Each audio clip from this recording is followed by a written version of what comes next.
नेताहरूलाई गाली नगर न हौ साथी हो। आम्मामामा कमेन्टमा के साह्रो नेताहरूलाई गाली गरेको क्या हो। उनीहरूलाई सानो पिर छ, उनीहरूको मनमा सानो दुःख छ। अब्बुई आज सँगै बसेको साथी आफ्नै पार्टीको क्या, सँगै आज चिया बिस्किट खाएको साथी चाहिँ भोलि अर्को पार्टीमा गएर अर्कोसँग मिटिङमा बस्दिरहेको क्या। अब कस्तो टेन्सन हुन्छ होला अब क्या।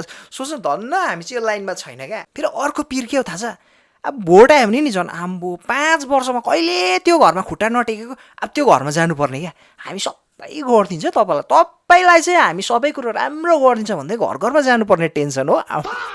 फेरि कोही बेला त यस्तो न्युज रिपोर्टरहरू भेटिदिन्छ कि तपाईँले हेर्नुहोस् त, तपाईँले यहाँनिर भोटभन्दा अगाडि गरेको यो भाषण खोइ यो पुरा गर्नुभएको भनेर सोधिदिने रिपोर्टरहरू भेटिदिन्छ। फेरि प्रिपेयर नै छैन, बाटो बिचमा सोधिदिन्छ। आम्बो कोही बेला फेरि सामाजिक सञ्जालमा के हो नबुझी के जोसमा दुनियाँभरको के बाचादेखि लिएर भाषण गरिपठाएको हुन्छ नि क्या। त्यो भाषण पुरानो भिडियो चाहिँ भाइरल भइदिने टेन्सन। फेरि जोसमा त के भन्ने पठाउँछ नि, लास्टमा गर्ने बेलामा त हुँदैन। फेरि भ्रष्टाचारको फाइल खोलिन्छ कि भन्ने टेन्सन, आफ्नै पार्टीले टिकट दिन्छ कि दिँदैन भन्ने टेन्सन। त्यही कारण त नेताहरूले कहिले प्याराग्लाइडिङ गरेको देख्नु भएको छ, रक क्लाइम्बिङ गरेको देख्नु भएको छ?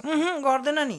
घुम्नु यताउता नि, आफ्नो लाइफलाई जिउनै पाइरहेको हुँदैन क्या। रात दिनको टेन्सन क्या। हेर्दामा त हँसिलो कि रात दिन मनमा बिचराहरूको पिर नै हुन्छ क्या। अन्त एउटा कुरामा चाहिँ उनीहरूलाई हेभी प्राउड फिल हुन्छ। अम्बो एउटा कुरामा चाहिँ उनीहरूलाई लास्ट छाट्टी फुलाएर उनीहरूलाई मजा लाग्दिन्छ क्या त्यो समय चाहिँ।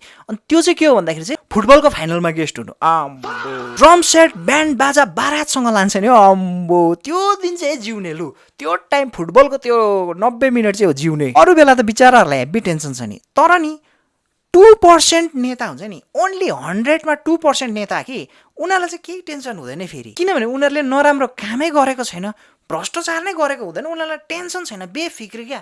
ऊ पब्लिकमा जानु पायो, जोसँग बोल्नु पायो, ऊ एकदम आफ्नो सिद्धान्तमा चाहिँ अडिक छ क्या। अनि त्यस्तो नेताहरूलाई चाहिँ केही टेन्सन छैन। तर त्यस्तो नेताहरू चाहिँ फेरि 2% मात्र, 2% पनि होइन 1% मात्र। अरूलाई त हेभी टेन्सन जिन्दगीभर टेन्सन।